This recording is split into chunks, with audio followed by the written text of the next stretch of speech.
to do the right things and take care of our city and make sure we're getting the most bang for our buck. Palm Coast Mayor Mike Norris engaging in the conversation regarding the hiring of a new city manager, which will be addressed at tomorrow's meeting. During the November 19th, 2024 workshop, Strategic Government Resources outlined the city manager recruitment process and gathered input from the council to develop the recruitment profile. Councilwoman Teresa Pontieri's main concern is being sure the city's finances are handled correctly. What I'm looking at is who have you managed and what has been your budget? Have you been successful at doing that?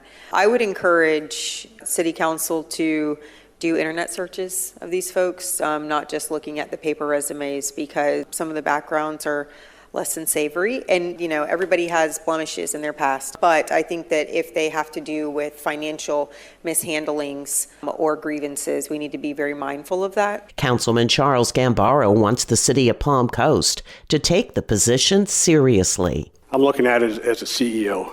I mean, people say, well, the city manager is a CEO, but I'm looking for an outsider, somebody that has CEO experience. And I'm talking not a CEO of a 3-person company. We're looking at a CEO for a major corporation, or, you know, that has executive experience in the business world or in government. Mayor Mike Norris agrees with Councilman Gambaro and also wants to move on from the previous administration to attract quality talent. Some of the comments out there in the public's like no one wants to come work for Palm Coast and about the pool of applicants and all that stuff. This is a different council, and I would agree with you, Councilman Gambaro. We do need to run this city like a company, and I think something we termed in one of my meetings last week was Palm Coast Inc. The council is now moving into the process of reviewing the applicants and selecting 10 to 12 semifinalists for further review. For Flagler's Local Morning News, I'm Karen Johnson.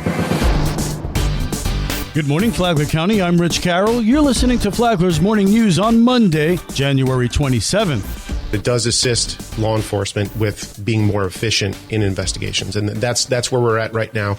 Obviously, every day we're learning about and adopting new technology as we go forward. Artificial intelligence, AI, has the world's attention, and Friday's Free For All featured a conversation on the topic. Sergeant Austin Rodriguez with the Flagler County Sheriff's Office Cyber Crimes and Criminal Intelligence Unit says detectives are beginning to use AI in their investigations. We do have certain software programs that assist us in what we do. So some of the features that we're currently implementing is we do have some cameras that view like some public parks and things like that. And artificial intelligence is able to help us identify the difference between like a Ford Explorer or a Nissan Altima. So through learning, the system can actually help us identify a white Ford Explorer as opposed to a red Nissan Altima, and then it could save us tons of time sifting through camera footage to identify a potential suspect in an offense. Rodriguez says AI is becoming a critical tool for investigators. What it is it's a force multiplier. So certain features that we have allow us to kind of just streamline an investigation or a process that we're trying to accomplish. And it will save us time and potentially gather leads for us much quicker than we would have without it. So it could basically, provide a team of detectives or analysts just by using artificial intelligence to view public areas that we're viewing. Tomorrow, the conversation shifts to how doctors are utilizing AI in caring for their patients. From the WNZF Newsroom, I'm Daryl Moody. This local news is a service of Flagler County's Toyota dealer, Beaver Toyota, US 1 St. Augustine, here to wow you.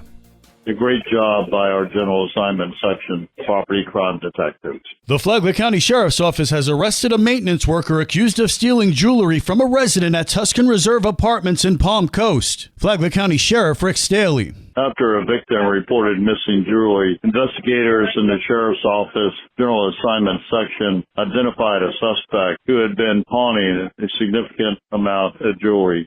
The investigation began on December 22nd when the victim contacted the FCSO Communication Center to report a delayed burglary involving numerous pieces of jewelry. There were no signs of forced entry, and the victim identified the apartment complex's maintenance worker as the only person with access during the time of the theft. The following day, the victim discovered some of the stolen jewelry at a pawn shop in Bunnell. Deputies verified the items, and the pawn shop's records revealed that 44-year-old Joshua Powell of Satsuma, Florida, had sold the jewelry on December 13th. At that time, Powell was employed as the complex's maintenance worker. Further investigation uncovered that Powell had visited 10 pawn shops across Flagler and Volusia counties, selling a total of 33 items, primarily women's jewelry. On January 13th, Powell was arrested on charges including burglary, 4 counts of false verification of ownership, 4 counts of dealing in stolen property, and criminal mischief. Flagler County Sheriff Rick Staley is urging anyone who believes they may be a victim in this case to contact the Flagler County Sheriff's Office.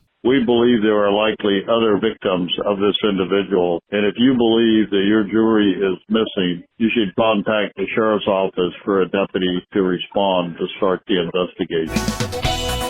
And now you're up to date on Flagler's Morning News. I'm Rich Carroll. And now, Mike Lee Show with your WNZF local sports update. Winter sports season is winding down, and the WNZF Sports Network will be on the hardwood one last time when the Matanzas Pirate Boys host Mandarin Thursday night at the Ship. The Pirates remain red hot, having won 9 of their last 11. Ford Ladarian Baker shares why. Our team chemistry, I feel like we work together. We practice in the morning and the afternoon. We work our behinds off so we get our chemistry straight so it could be good on the court.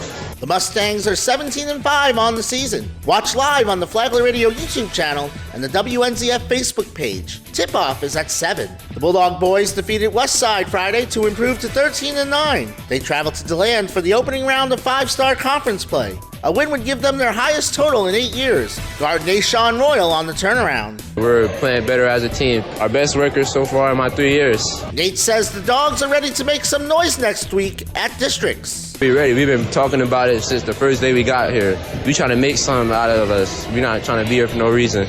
First Baptist got by the Matanzas girls 44-42 Friday. They have a rematch Thursday. The FPC girls open 5-star play at Mainland tonight. One more win would give them their most since 2020, the last year the Lady Bulldogs made the playoffs.